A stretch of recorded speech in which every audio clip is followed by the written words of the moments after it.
हो गया खरी हो हमर यार मनावा तो एक हो बेर बात कर लगे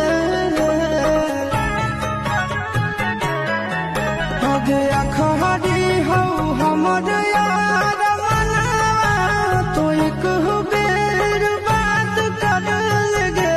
हो गे सुनाया रावा हो भरती पटनवा में आके मुलाकात कर लेगे आगे सुनाया रावा हो भरती पटनवा में आके मुलाकात कर लेगे आगे चली जाइबौ छोड़ी के दुनिया विदाई अपने हाथ कर लेगे आगे सुनाया रावा हो भरती